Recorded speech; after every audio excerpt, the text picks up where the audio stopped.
Alright, so quickly moving on from one panel discussion to the other. Ladies and gentlemen, we now bring forward to you the very informative discussion on the topic, Gujarat's infrastructure boom and real estate. I repeat the topic of panel discussion right now. It's Gujarat's infrastructure boom and real estate.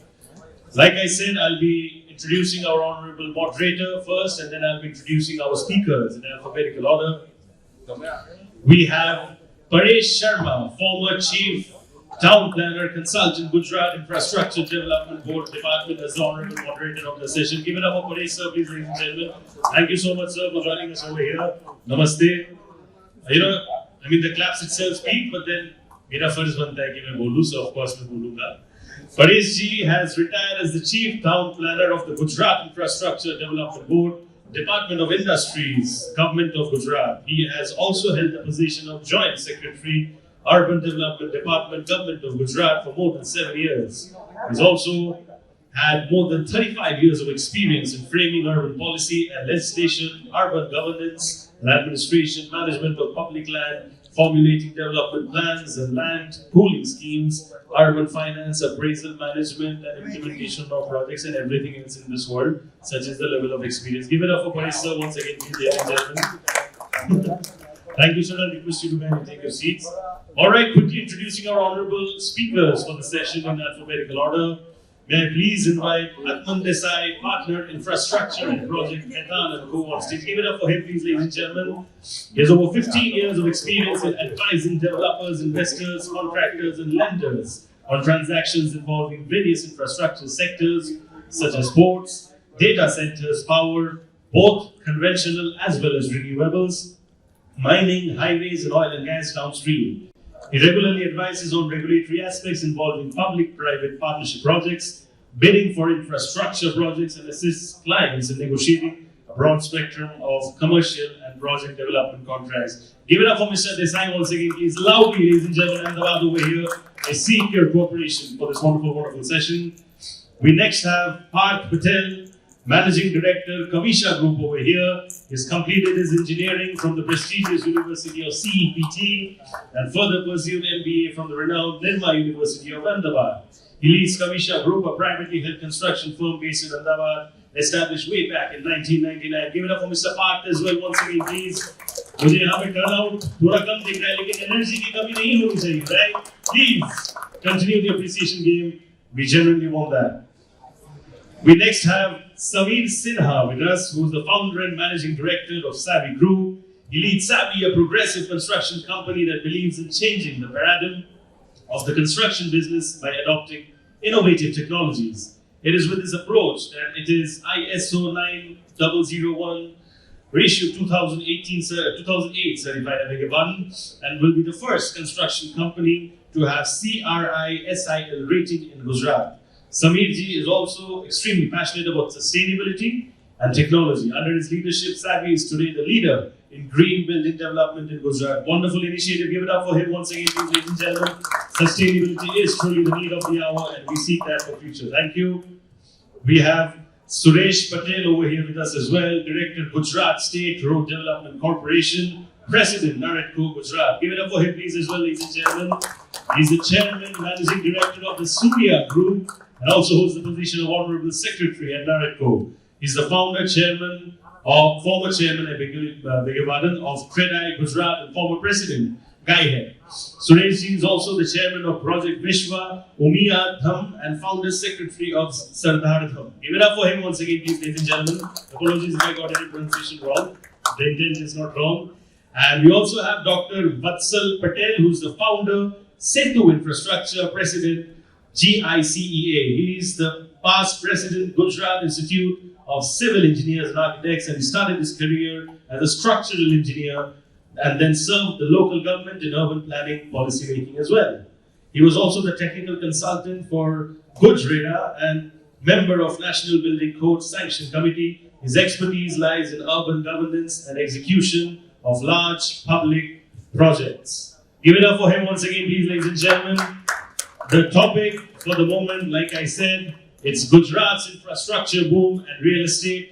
The experts are here to share their knowledge, and I pass it over to you all to take it forward. Thank you so much. Thank you. Uh, Good evening. Good evening to everyone. It's an interesting topic. We have experts and panelists which have huge experience in the field of infrastructure. And we'll start with Desai. You have huge experience in providing in investor contract lenders transaction involving various aspects in it. So, I mean, it would be interesting if you say what are the challenges and complexities relating to infrastructure development in real estate.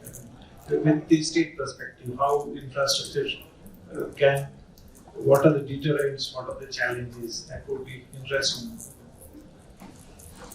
See, largely speaking, we are very fortunate. It's one of those states where infrastructure has been in the mainstay, and the government has focused a lot on infra. But as we speak, I believe, well, I'm not talking about the other challenges regulatory-wise, like for example, because I have various other infrastructure sectors. I'm going to focus mainly on the real estate side and the convergence between infrastructure and real estate, which is very important.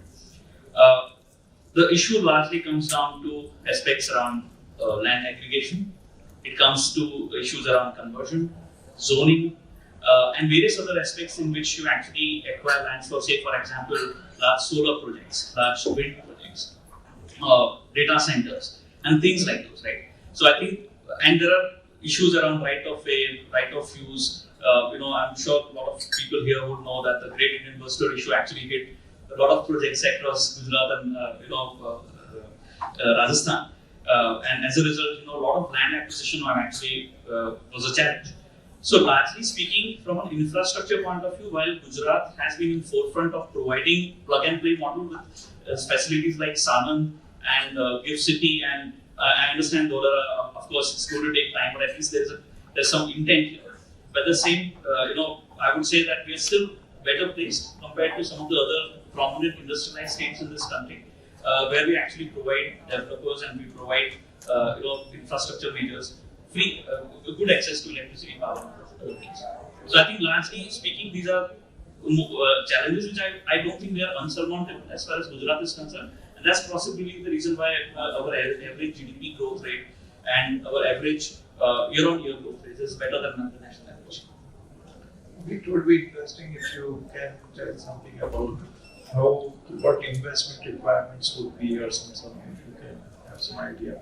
Yeah, so I think you are into this infrastructure development and some contracting and investments also. So, largely speaking, Gujarat, I would say there are a lot of sunrise sectors. And I think I strongly believe, because I've practiced in Gujarat, I've practiced elsewhere also, like I've been almost a decade and a half in Bombay, and I always look at Gujarat as a prominent state. I think some of the sunrise sectors are going to be ecosystems.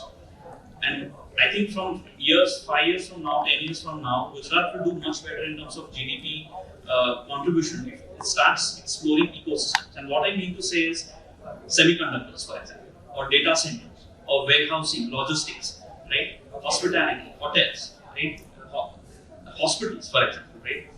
Solar parks, wind parks. I think where there is a possibility of creating an ecosystem, neo-economies, small economies, and then you create infrastructure around them. That's how actually the hub and spoke model is going to work. And I think for the years to come, at least for the next 10 years, I believe this is the model where, and the government is rightly focusing on these ecosystems. I think these are the sectors which are going to propel India, propel Gujarat to what I believe, stay ahead of them. We'll take the questions later on. Let us take up further.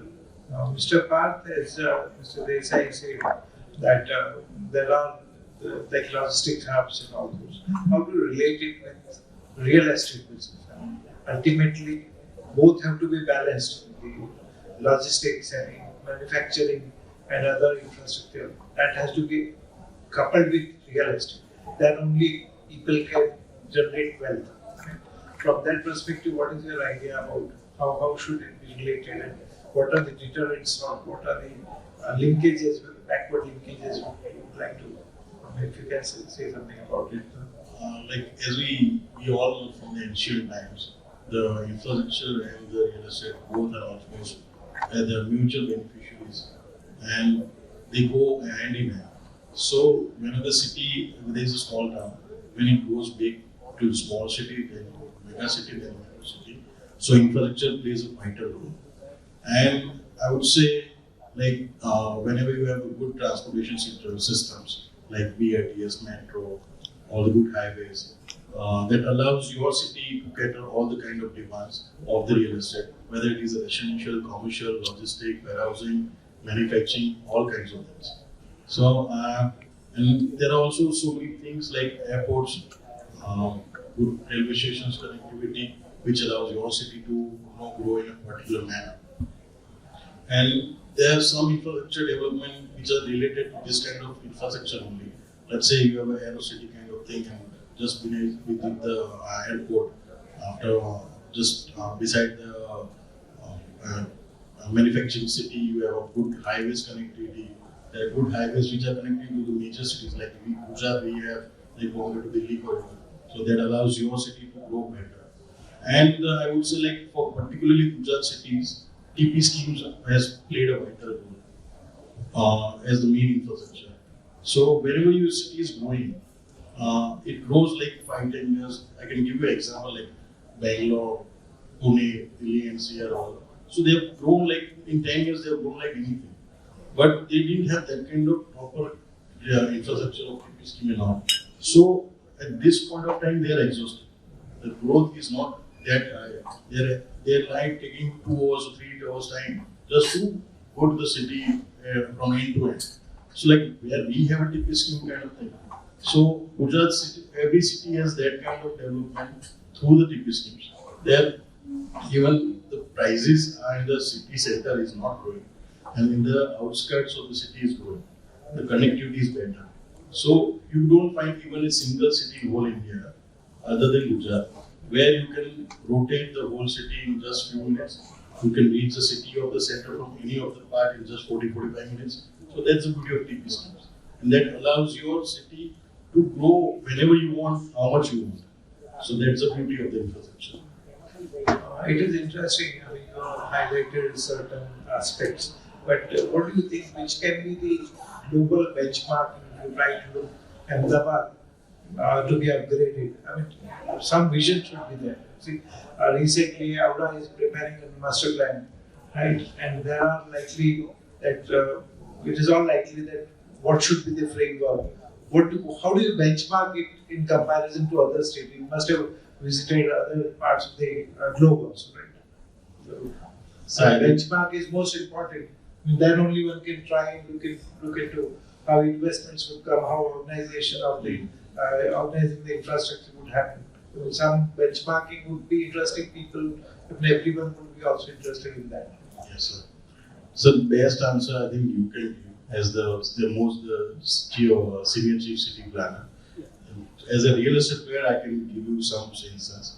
Like so, whenever we go to some international cities like Beijing, Shanghai, London, Sydney, so we saw good infrastructure facilities, good transportation systems, and the best thing we see is the kind of development share. Like the main city would have the bigger development, outsiders who have lower development.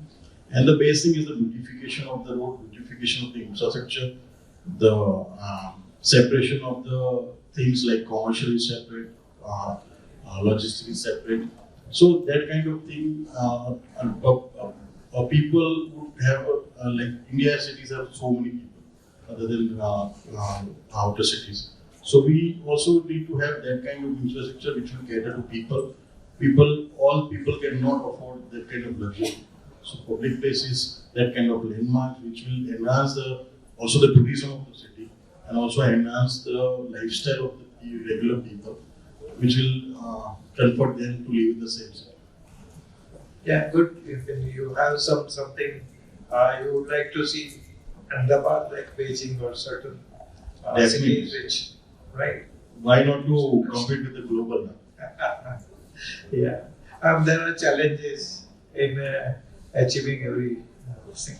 Sameerji, you have huge experience in real estate, and you have been doing very good in Gift City, what I believe, and you have your own vision, right?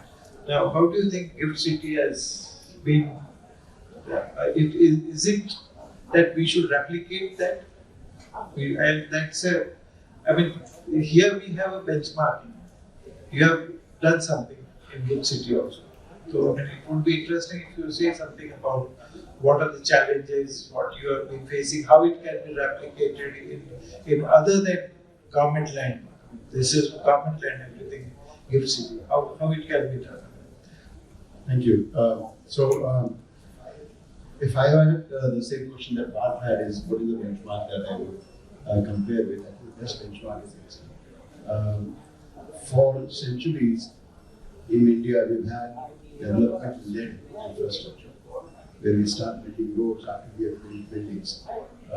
Bhopal is a prime example of that happening within where we live. And even today, we are still digging up roads and laying cables and laying sewer lines and pipelines and water supply, then the telecommunication comes out. For the first time, Gift City is truly global standards infrastructure-led development, where the infrastructure was laid and then the first permission for a building to build was given. And I think it's truly global in multiple ways. One is the infrastructure that is there, the policies that are there, the single window clearance. Even today, if I have to make a building anywhere outside of, anywhere in Ahmedabad, I have to go for the NA, I have to get the approval of the plans, I have to get a Desai connection, water connection, I have to worry about the airport permission, then I have to get an environmental impact assessment. All of this is done with a single window clearance. You have to get many ways. My gestation for planning the project reduces by 70 to 80%. And hence my economics of building a building in infrastructure-led development city like changes everything. And that is, I think the challenge has been that we must recognize that the economy of the country resides in the cities. And hence, focus must be given on urban planning of these cities. Somehow we have shied away, probably because of lack of money, probably because of lack of resources. But if we could plan a new TPs, like Parth was saying, that development of the city will happen in the newer TP, the newer town plans put there. Why can't every TP have basic infrastructure like the city? Day one, before we start giving permissions for building of construction, that will be a standard development plan we have proposed as part of our association to the High Power Committee of the Prime Minister for Urban Development, that give us a sample TP in Gujarat and let the developers plan that TP. We will put in the resources, because as it is, we are contributing 40% of the land to the government for doing that. We will propose, give us all the freedom to plan it, propose it to you, it probably make better economic sense for the government if they allow us to do that. Where all the roads have to be the same width, everybody get the same oversight. Why should we be discretionary allotment of frontage to roads if everybody has the same access? If you can have district cooling in Gift City, why can't we have district cooling in every new TP that comes out? Why can't there be a standard power supply? Why do we have to get electrical permission for every building separately? So that is a prime example. I understand the challenges, but it can be done. And it's that the only way India will really grow. The great example of its city is it is totally sustainable. Every building is a green building. If we have to meet the target that has been set by the Prime Minister to be net zero by 2070, 40% of all the greenhouse gas emission is by real estate sectors. How will we ever achieve anything if we don't have a policy in place for that? So a lot has to be done by the government. The policies have to be framed, and the developers, I believe, are honestly today's developers, young people like Patel, are ready to take it. They're willing to compete, they're willing to build the best, they're willing to take on the best in the world, deliver the best product, if the infrastructure is there. Yeah, it's interesting, but I mean, see, Gift City, it's an acquired land, and then entire infrastructure is designed and delivered with a specific objective. Now, so far as TP schemes are concerned, they are agglomeration of different ownerships, right? How that can be done? Do you think? 40% का कपात logic हमने आपको लेना दे दीजिए. I mean, I'm coming to that. I'm just saying. I'm coming to that point. I'm coming to that. Okay, मतलब 20% See, आपको तो कर दीजिए. I've been working for 7 states, 7 other states also. I'm only talking about the challenges to that. No, there are no challenges. There are systems which can be placed. But we should recognize what are the deterrents. Deterrents to delivery of services, delivery of infrastructure. That is more important. I mean, while I was there in the department, also we have produced so many schemes. But the delivery of infrastructure is definitely lacking. I mean, it's nothing hidden.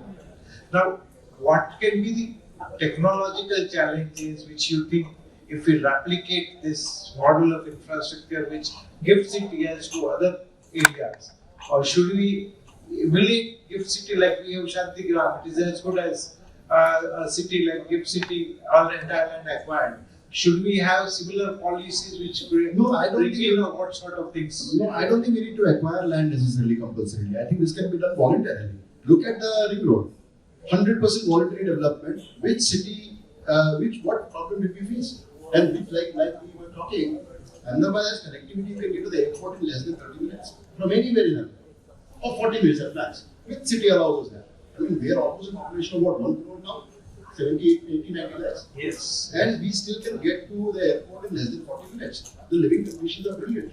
Right? So if we can do that, and that is purely because the ring roads have come up, and ring road is 100% voluntary, people give their land for it. Absolutely. Gujarat is a much better state in that sense that people are. I mean, you mean to say robust tool we have, we need to fine tune it, Absolutely. make it more public oriented, I mean, private sector participation in that. If I conclude your remarks, that's. The advantage is Gujaratis are forward-looking, progressive businessmen. So if you see that there is some money to be made in this, people will do it. Thanks, Amiti. It is interesting that you have highlighted certain things which are chronic problems are there, which need to be identified and solved. But definitely, what I 100% agree, Gift City can be simulated. It can be again replicated also. Suresh ji, you are with state government. I mean, this GSRTC, one of the directors. What do you think? State governments can play a major role in the delivery of infrastructure. And it's an open. I mean, you can speak. I mean, although things infrastructure and reality is real estate is linked to it. Now it's your view how you can. You see, 5 point is how efficient land delivery is there in our system. And that is to my understanding, I've learned from many people that there is the delivery of service land is a certain problem. How do we improve it? How can we convert that land in public domain to a deliverable infrastructure? That is, I believe you can highlight all those aspects. Yes. Fortunately, today I am representing Gujarat State Road Development Corporation as well as I am a representative of Real Estate Association. So it's a great moment to share both views. आजादी के 75 साल हमने पूरे किए, 100 साल की और 2047 में जब हम जा रहे हैं, तब ये इंफ्रास्ट्रक्चर बूम और real estate boom is very important in growth of the country. We are the 5th largest economy in the world. और अभी हमारा टारगेट है कि हम 3rd largest economy बनेंगे. तो इंफ्रास्ट्रक्चर का जो गवर्नमेंट का इनपुट है, which is पहले कभी नहीं हुआ था उतना ज़्यादा है. अभी डेली 135 किलोमीटर हाईवे बन रहे हैं. 65,000 crore rupees government every year उसमें डाल रही है. ऑलरेडी 3.3 लाख करोड़ के रोड ऑलरेडी बन चुके हैं. कुछ सालों की बात में कर रहा हूँ. उसके साथ साथ गवर्नमेंट मनरेगा में JNREM में 48,000 करोड़ रुपीस और उसमें 65,000 करोड़ रुपीस डाल रहे हैं. क्लीन वाटर में 15,000 करोड़ गवर्नमेंट डाल रही है. एयरपोर्ट्स, कार्गो एयरपोर्ट्स, उसके साथ साथ प्राइवेट सेक्टर के थ्रू पोर्ट्स डेवलपमेंट और railway 1.32 lakh crore was the annual budget of last year for the railway development. तो तो उस तरह से गवर्नमेंट का बहुत ज्यादा हाउस इंफ्रास्ट्रक्चर पे फोकस है। तो कभी हम बात करते हैं कि 1,76,000 करोड़ का जीएसटी का इनकम हुआ, तो वो इनकम में से बहुत सारा हिस्सा जो है वो इंफ्रास्ट्रक्चर पे जा रहा है। It's a cycle going to the economy also. तो इंफ्रास्ट्रक्चर का जो गवर्नमेंट का टारगेट है, चाहे पावर के थ्रू हो, चाहे एयरपोर्ट के थ्रू हो, चाहे ऑप्टिकल फाइबर्स डाल रहे हो, 7 नए सिटी बना रहे हो, स्मार्ट सिटी का डेवलपमेंट हो, फ्रेट कॉरिडोर हो जिसका 37% हिस्सा जो है वो गुजरात से जा रहा है, मेट्रो का डेवलपमेंट हो, 2 शहरों के बीच का बुलेट ट्रेन की बात हो, ये सारी चीजें जो है that comes in the infrastructure project. At present government का 7,400 नेशनल प्रोजेक्ट्स चल रहे हैं। तो इट्स अ बिग, यानी हम we are going towards the next economic boom. तो वो इकोनॉमिक बूम के लिए आपको ये सारा इंफ्रास्ट्रक्चर मूवमेंट गवर्नमेंट को, किसी भी गवर्नमेंट को लाना पड़ेगा। उसके साथ साथ जैसे समीर भाई ने बताया, गिफ्ट सिटी गुजरात में धोलेरा पोर्ट है, नया जो एक और जो बड़ा डेवलपमेंट हो रहा है that is near to the Dharoi dam. उस तरह से जो हमारा सारा मरीन कोस्ट है वहां पे भी गवर्नमेंट बहुत सारे नए प्रोजेक्ट ला रही है। तो इम्पोर्टेंट थिंग इज कि हमारे मॉन्यूमेंटल प्रोजेक्ट जैसे स्टैच्यू ऑफ यूनिटी बन रहा है, उसी तरह के बहुत सारे ऐसे इंफ्रास्ट्रक्चर प्रोजेक्ट हैं वो गवर्नमेंट प्राइवेट सेक्टर के साथ मिलकर भी कहीं सेक्टर में कर रही है। मगर एवरीवे आपका जो बेसिक क्वेश्चन था, इंफ्रास्ट्रक्चर करना है तो लैंड के ऊपर करना पड़ेगा। और इंडिया चाइनीज कंट्री नहीं है, यहाँ पे जो लैंड है उसमें ज्यादातर हिस्सा है दैट इज प्राइवेट होल्डिंग। तो प्राइवेट होल्डिंग लैंड को गवर्नमेंट को लेना है, even though for the express highway, even for the bullet train, उनको या तो एक्विजिशन करना पड़ेगा, और एक्विजिशन करना है तो जनरली रेट से 4 टाइम्स पैसा देना पड़ेगा, या तो कहीं पे भी उनको प्राइवेट सेक्टर से, जो गुजरात का बेस्ट मॉडल है which was implemented in your time's, कि गुजरात में टाउन प्लानिंग जो हो रहा है वो पूरे इंडिया का सबसे बड़ा और अच्छा मॉडल है कि जिसमें प्राइवेट पार्टी और गवर्नमेंट दोनों को साथ में मिलकर पब्लिक प्राइवेट पार्टनरशिप में इंफ्रास्ट्रक्चर के लिए प्लॉट मिलते हैं। उसी में से अगर आपको गैस लाइन लगानी है, बस स्टैंड बनाने हैं, फायर सेफ्टी के नोड्स खड़े करने हैं, स्कूल्स एंड कॉलेजेस की लैंड बनानी है, सभी के लिए लैंड पूलिंग वहीं से होता है। So the important part is the land. Land is a raw material, but it is very important for the real estate developer as well as it is very important for the infrastructure project. तो ये सब चीजों में करने के लिए जो real estate का सेक्टर आता है, वहां पे भी जो इंफ्रास्ट्रक्चर की वजह से बूम आता है उसका बेनिफिट, मान लो रिंग रोड बन गया, बुलेट ट्रेन बन गई, तो बुलेट ट्रेन बनेगी तो जो डायमंड्स पॉलिश होता था बॉम्बे में, वो डायमंड हो सकता है कि यहाँ बापूनगर में पॉलिश हो। उसी तरह बुलेट ट्रेन के पास में जो बड़े स्टेशन है, फ्रेट कॉरिडोर के पास में बड़े स्टेशन है, वो सभी डेवलप होने वाले हैं and ultimately which will convert into the real estate supply. तो रियल एस्टेट सप्लाई और इंफ्रास्ट्रक्चर दोनों एक दूसरे के साथ इतने कनेक्टेड है कि दोनों का पैरेलल मूविंग होना स्वाभाविक है। और वो सर्कमस्टेंसेस में अगर रियल एस्टेट के सेक्टर से हम गुजरात को देखें तो गुजरात का आज पॉपुलेशन 6.25 करोड़ है, आने वाले 5-7 साल में it will comes to 8 crore. अभी उसमें से 26 जो बड़े मेट्रो सिटी है उसमें अराउंड 26 सिटी में टोटली 49%, अभी 39.50% पीपल रहते हैं, यानी 2.60 लाख पीपल। जब 8 करोड़ का पॉपुलेशन होगा तब अराउंड 51% लोग रहेंगे, यानी 4 करोड़ लोग। तो 2,60,000 करोड़ से 4 करोड़ तक जो लोग ज्यादा रहने वाले हैं उनको इंफ्रास्ट्रक्चर की जरूरत पड़ेगी और रियल एस्टेट की भी जरूरत पड़ेगी। तो ये दोनों का कॉम्बिनेशन करने के लिए गवर्नमेंट इज डूइंग गुड। जो बिगेस्ट इश्यू है वो ये है जो thought process.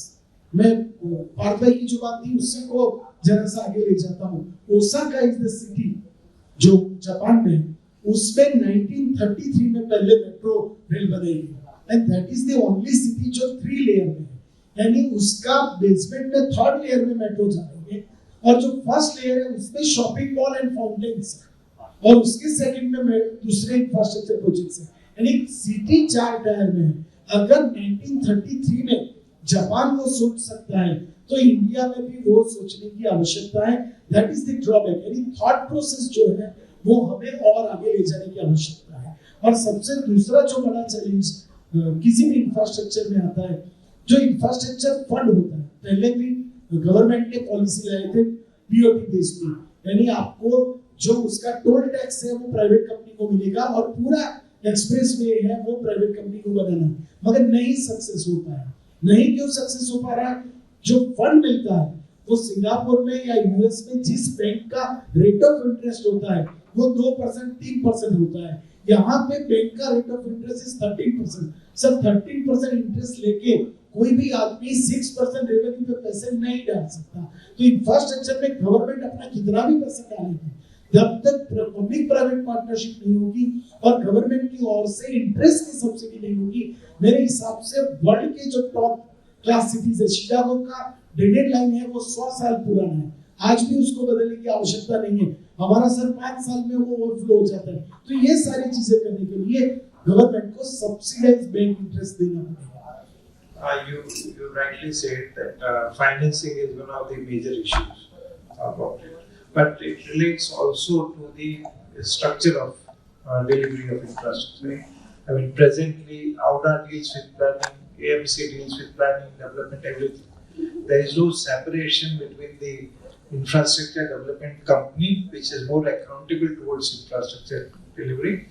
Perhaps one of the answers to that is one has to look beyond the municipal governance, which has been year-old, almost 60-year-old governance systems are there, that requires to be taken up in different manner. And as well, there are many examples in our country itself, where the infrastructure development companies are separate, like UGICEA. They have improved. Previously, when GV was there, they have improved a lot.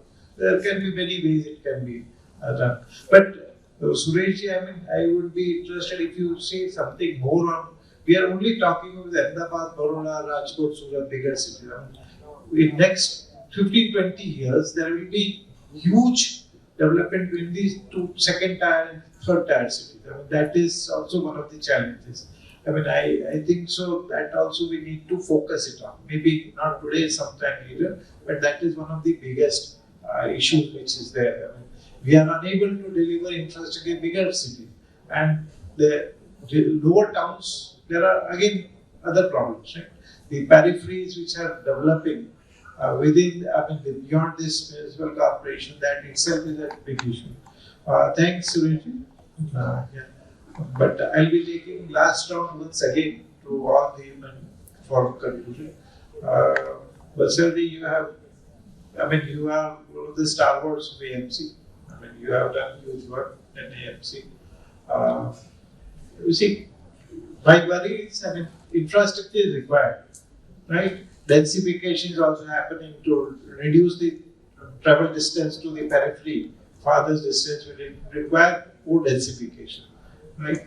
I would be interested, and you are a structural engineer, you have done many works in municipal corporation also.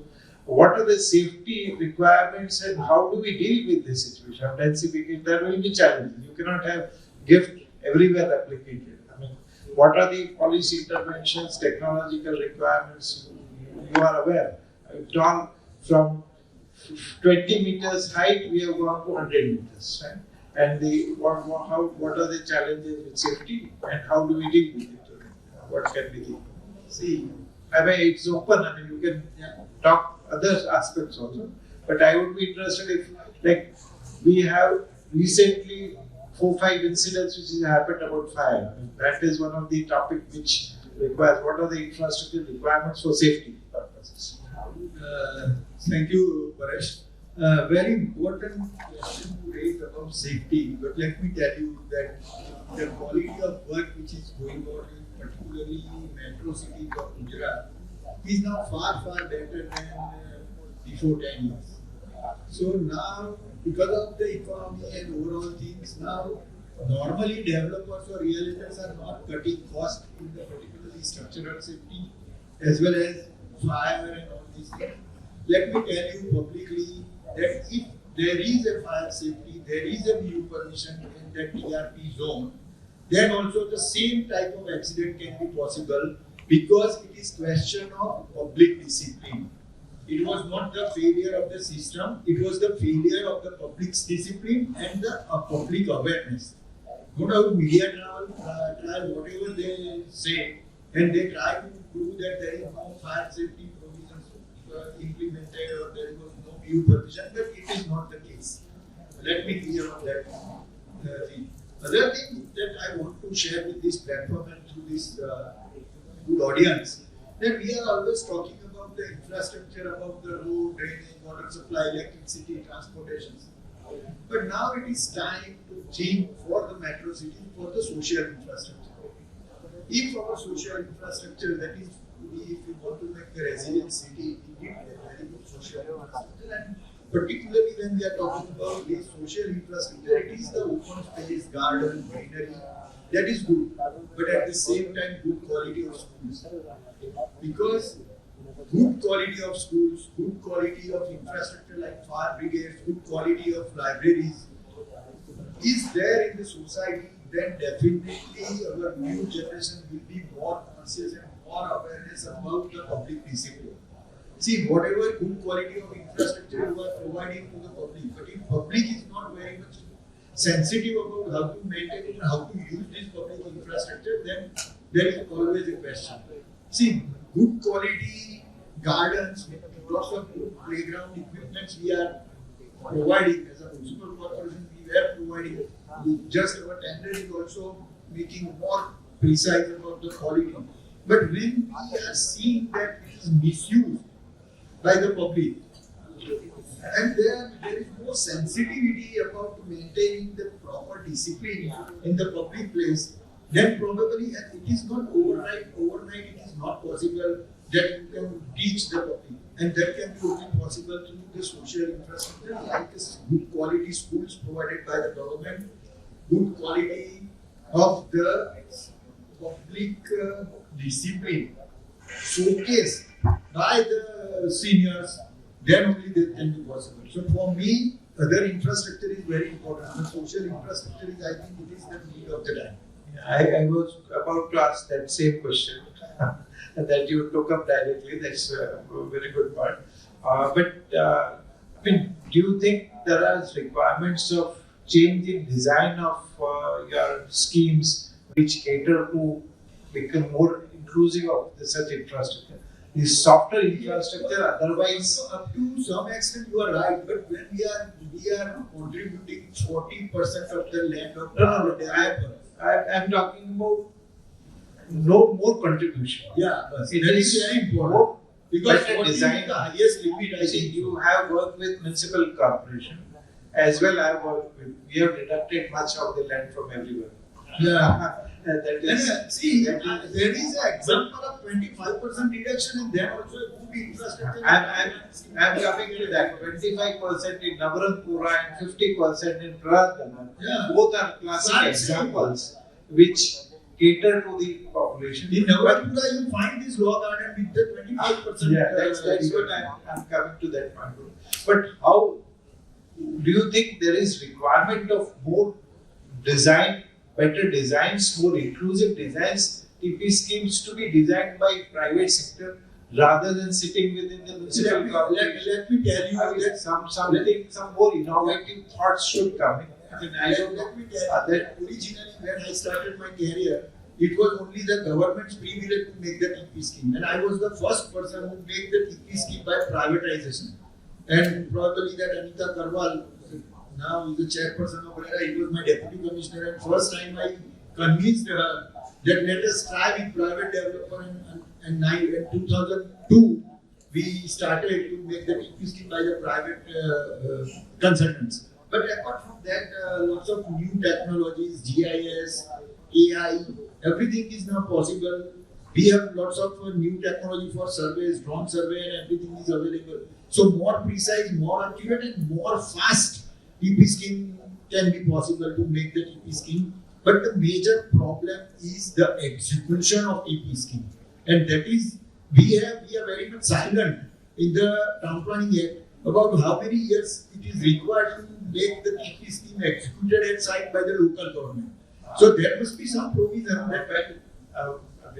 Well, I'll tell you, I've been working with other states. We have made those provisions. Accountability. Yeah, exactly. Government should be a facilitator in making plans. It should not make plans. It should be a facilitator in plans, right? And maybe someday We also learn from such experiences. In a short of time, one question to everyone. What each of you benchmark our towns to be?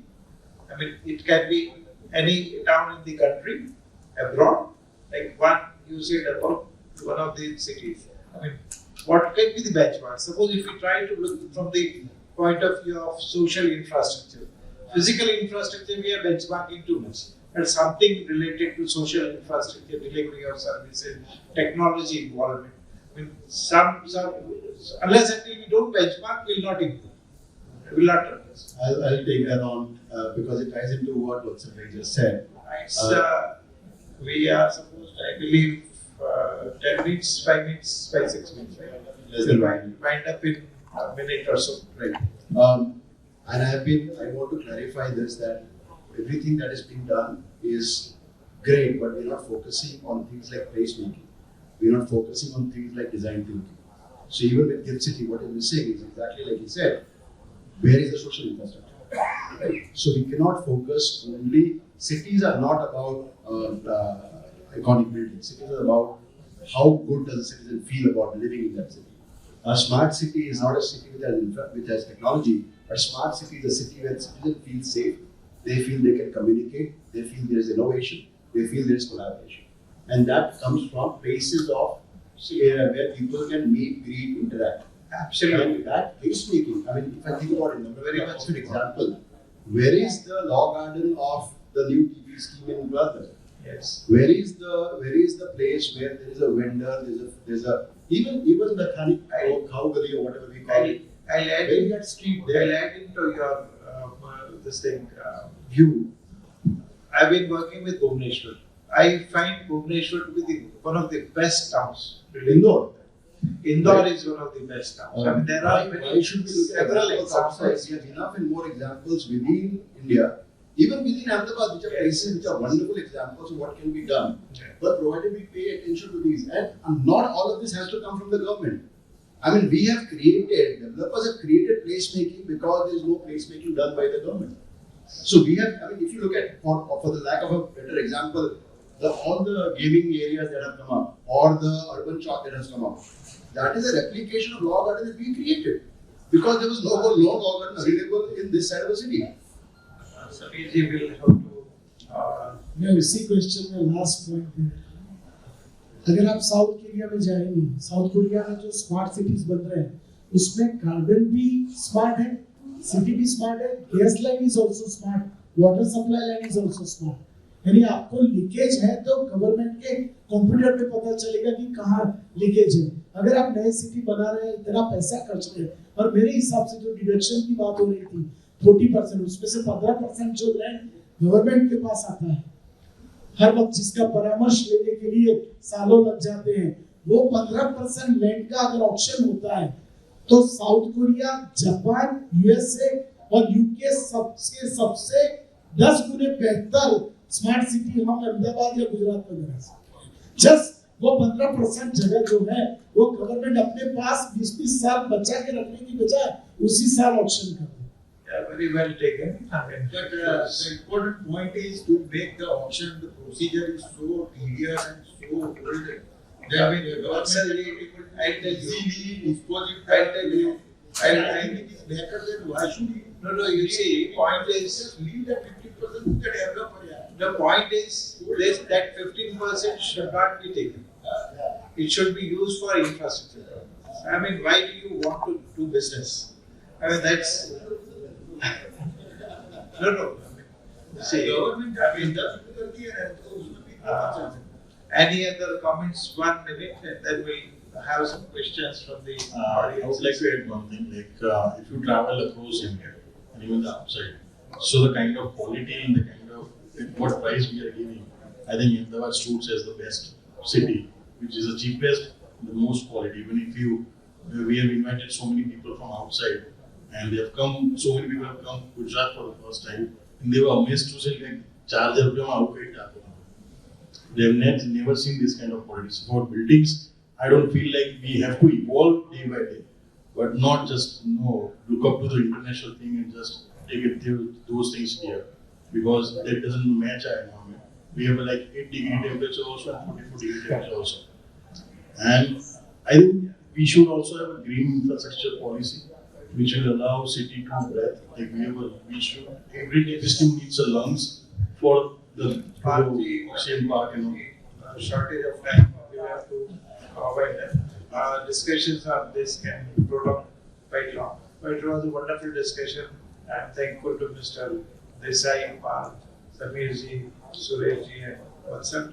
I hope it was interesting to everyone, the audiences, and we can have the questions. Yes, we have a bandwidth for one question. Unfortunately, we're running late. So, come to you, please ask your question. મારો question gift city માટે છે કે gift સિટીમાં government અત્યારે એવું focus કરે છે કે ભાઈ 10 લાખ લોકો ત્યાં એમ્પ્લોયમેન્ટ લેશે. હું ત્યાં ઘણી બધી વખત ગયો છું, તેના રોડ્સ જે બન્યા છે એના પરથી એવું લાગતું નથી કે એની સાઇઝ કે વિડ્થ પ્રમાણે ત્યાં આટલા વ્હીકલ કે આટલું એકોમોડેશન થઈ શકે.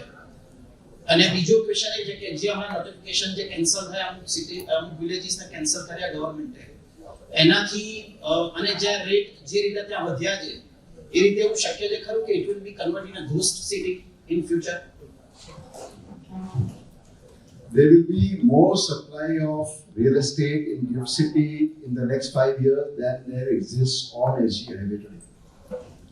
And each of these buildings, Chitrakbhai is here, he will vouch for it.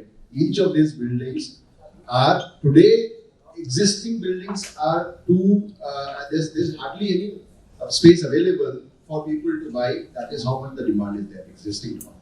And the future demand is coming. Now the challenge is that demand is being driven by policy. That demand is driven by the policy, demand created by policy. The social infrastructure, like I said, is something that still needs to happen. But I think it will be a perfect model for a great town new development in Gujarat, and Gujarat will lead the way that this model will be replicated in other states in India. I mean, I would add on to what Samirji said. See, we need this is one model. It can be replicated. Maybe replication can bring down the cost. Maybe replication can improve the systems to deliver such cities. That's what globally has been done. It's not we are practicing in one place. We'll be doing further. I mean, we should be hopeful, and perhaps that is the. I mean, I forgot to ask one question. Whether projects, this is a project-led development is bound to happen in future, which is one of the classic examples. I mean, perhaps that will solve your problem. In the lower cost supply, the supply of land will be at a cheaper rate.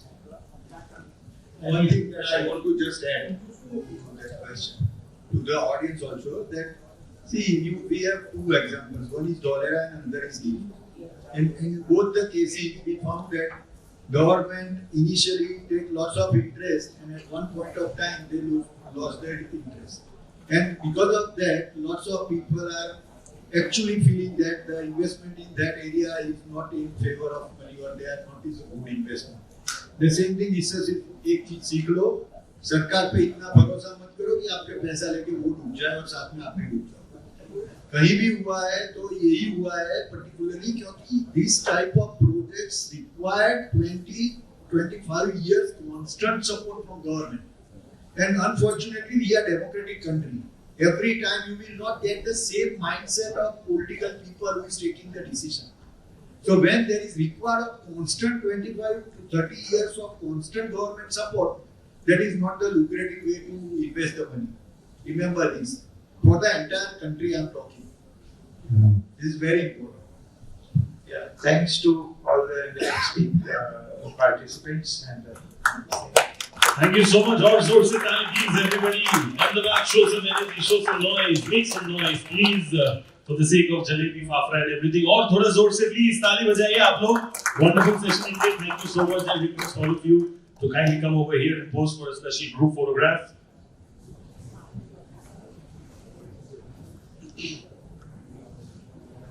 And then after the photograph, I request you to kindly wait on stage.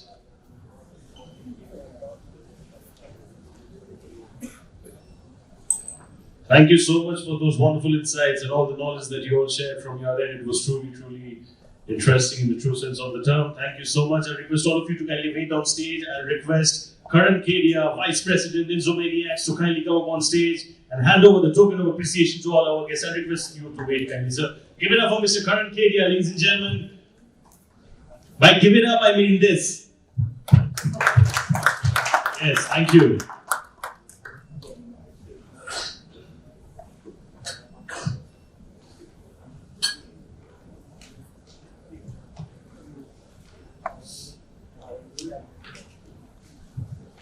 We'll have a photo with all of you, including Mr. Kedia as well. Group photograph. Apologies, unfortunately limited time. जैसा कि मैंने पहले भी कहा था, दिन में 24 hours ही है, मैं कुछ नहीं कर सकता इस चीज का. Too much of knowledge to be taken, too many questions, but unfortunately time is limited. So of course you can connect offline with all of them over here. It's not that you get all of them together under one roof in a single day. But thank you so much, sir. Been a pleasure to hear all of you. Thank you so much.